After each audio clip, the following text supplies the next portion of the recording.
What's up, guys? Welcome back to the Not So Round Table, or welcome to the Not So Round Table 2021 edition. This is our first episode, so Happy New Year to you. We hope you guys all had a wonderful holiday season.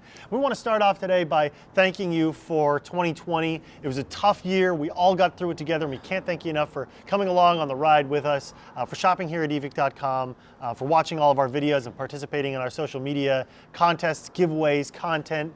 We do as much as we can to be entertaining and informative, and we really like giving back to you guys, so thank you for that. But more importantly, we have a thank you for sticking with us through all the shopping delays. Yeah, thank you for dealing with us over the holidays, with being patient with us. It was a very stressful time to be able to get everybody's packages out. Hopefully everybody, at the time of recording this video, hopefully everybody has gotten the packages they needed.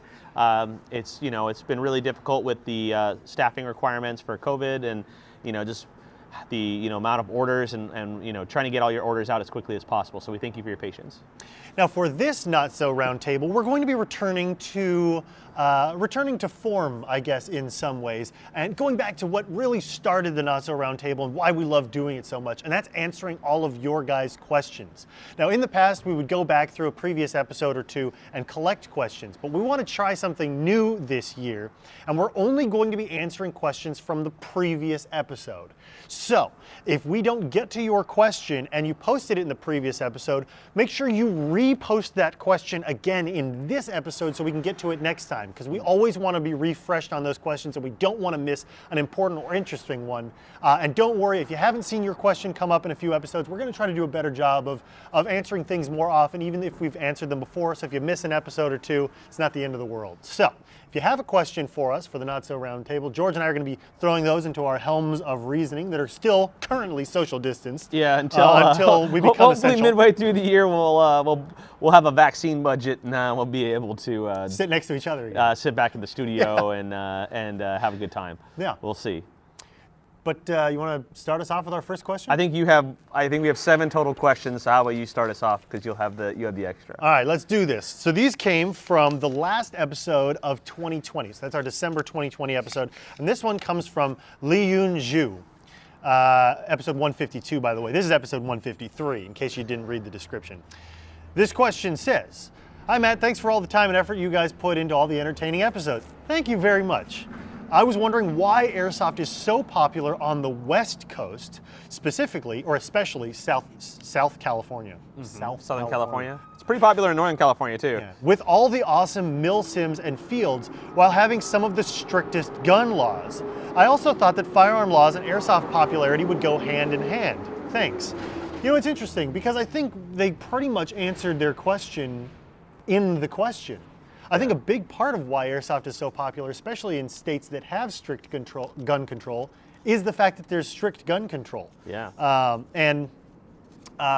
People want to get out and play with guns and shoot Well, stuff. I mean, you just look at the origins of Airsoft. The true origins of Airsoft was because Japan couldn't have real guns. Yeah. And they, that was one of the things that really kind of inspired Airsoft to kind of be what it is in terms of a realistic platform that shoots a projectile that is in a firearm. So, and also there's so many aspects to Airsoft that it can't just correlate directly to real firearm shooting. Now, right. I'm not saying that people who like firearms don't necessarily like Airsoft or vice versa. That's absolutely not true. But there's definitely, Airsoft is more like for a broader audience, I feel, than some people maybe would be very comfortable with Airsoft because it's more like a video game versus comfortable with real firearms. And Airsoft does appeal to a lot of video game players because it's real life and FPS, plus a younger right? audience too. I mean, a 16-year-old can't legally own a firearm, and and stuff like that. And I think Airsoft is going to pick up in popularity through this year. Ammo prices are probably still high. Like, we see more clusters of Airsoft product availability in areas where it's easier to get them into the country, since most Airsoft guns are made internationally. Yes. Right. So we see a lot more popularity in those areas because it's easier to get those products without having to pay a whole bunch of shipping and importation and stuff like that. That's true too. That might be part of it. That's why you see a big chunk of Airsofters in Texas. That's why you see a big chunk of Airsofters in Florida. That's why you see a big chunk of Airsofters in California. That's a good point. It is interesting, though, to follow up on that question, how the play styles differ between state to state. And that I think has a lot to do with kind of the personalities and the environment in each state. It's really quite interesting. That is a really good point. Is if you play airsoft like in New York State, for example, you're going to see a lot of HPA users, more HPA users than you'd probably ever see out in California. That's true. That's true. And there's a lot of HPA users in California too, but nothing compared to what you would see at Milsim Games in the East Coast. Yeah, the play style is definitely a lot more different there. California's obviously had shifts too, and California started the resurgence of Speed QB. That's true. Which is now being very popular around the U.S. And you also have a few other pockets that just have exploded in different play styles. Yeah. All right, you want to hit us with another question? Pause for 454. This is from First Person Gaming. Question for next year when you do it. What's your opinion on bullpup rifles and airsoft, i.e. the L85A2 or the Tavor, against the M4 or the 416, 417? So bullpups. Wait, AEGs or gas blowbacks or just airsoft guns in general? It just said airsoft, so it says airsoft rifles, so that could be, there aren't too many gas bullpups. I think maybe the L85 is probably the only one that I could think of, except for those GHKAK versions that can be done with the SRU kit. And they're both so loud. Yeah. So loud. That's a very interesting question. Bullpups, so like for example, even though it's not a bullpup, technically, the P90. The P90 was very popular among a friend of mine, and the reason would be is where the inner barrel started and where the barrel would end was pretty long for a small gun like that. And then they'd add a smock suppressor, and it would be even longer. So it made it a very advantageous platform for him, and then he would have two gearboxes because it's really easy to switch a gearbox on a P90, one for outdoor, one for indoor. Right. With the same barrel. And that thing, like, first time I saw that, I think it was like outperforming a lot of M4s at the time. This was, of course, 2010, 2009. Right. A lot's changed since then in terms of M4 performance, but the AUG is pretty good too. Like, I've seen some AUGs really hum. Right. Like that's a version 3 gearbox, really long barrel. The AUG is probably, if you wanted to build a really nice gun that could shoot really far, the AUG is one of the best guns you could build. Well, I think it's a really interesting difference now versus 5 or 10 years ago, because 10 years ago you'd really notice the difference in performance with a longer barrel, because most basic out-of-the-box hop-up units kind of relied on a longer barrel for accuracy and consistency of fire. You only had like some of the Mad Bull buckings and stuff like that, or at the time that one Polar Star bucking came out. Oh yeah, this is before Polar Star were making any HPA guns. Accessories. Yep. Yeah. So, and because of that, nowadays there are a million options for hop-up buckings and hop packings and tighter bore inner barrels that are more consistent and they have a better polish. And because of those, kind of available upgrades to shorter barreled platforms, you're not going to see as big of a difference, having a shorter barrel versus a longer barrel due to a bullpup. However, that doesn't account for the fact that, you have the additive advantage plus upgrades if you choose to do them with the longer barrel in a shorter overall package that extends away from your body. Yeah. I will say for me, the biggest drawback is getting used to changing magazines with a bullpup style. I'm not used to it. It makes my reloads really slow. Yeah. And I'd say 90% of the time, the layout of the bullpup mag release, like the whole system, is not very ergonomic. I think my favorite to actually use is the Tavor, because it's the most easily ejected magazine. Yeah, that one's pretty easy. As cool as the AUG looks, or the AUG, excuse me, guys. Just call it the AUG. Yeah, it's not easy to use. I mean, I don't know. I mean, that's one thing I think that is always gonna struggle with bullpups is the reason the AR is such a popular platform, both in just with firearms in general, which is going to decide the trend, is ergonomically there is really no other rifle that can function the way that the AR functions. Right. In terms of, if you think of every aspect of how the AR works, in terms of having a thumb safety, in terms of having the The magazine release, very convenient. All these things, bolt release, everything on that is, there's a reason why it's been in service for 80 years. Yeah, yeah. Almost 80 you years. could also argue that, the HK pattern that has, the paddle release. 40 years, 60 years, 60 years, sorry. 60 years. Yeah. My bad. It's funny. I was just thinking, because we were doing the script for the shotgun video that we're coming up with. I was trying to look into like, when was the first airsoft shotgun, right? Like when was the first one? And if you guys know in the comments, please let me know, because I can't find any information on when the first airsoft shotgun came out. But so airsoft was invented in like the late 70s, early 80s, which means airsoft's been around for like 40 years. That's impressive. Wow. Like, wow. All right, should we go with another one? That's good. That means that airsoft is older than we are. That's what I'm saying. Like, thank you. God. Whew. Yeah. I was worried. All right, next up, we've got one from Spicy Grapes. Spicy_grapes. This question is, if you could add some real guns into airsoft models, which would you choose? Oh, and by the way, George and Matt, did either of you serve in the military? And if so, thank you for your service. No. Neither of us served in the military, although we greatly appreciate those who did. I just wasn't, I didn't have the balls to. I was close to joining the Air Force, but I was doing it mainly for scholarship money, and then I was able to obtain some other money for college, so then I just changed my mind. Nice. But thank you for everybody else for their service. Yeah. Especially some of the event promoters we know who, very, very prestigious service. Yeah, really. And then, graced this hobby with.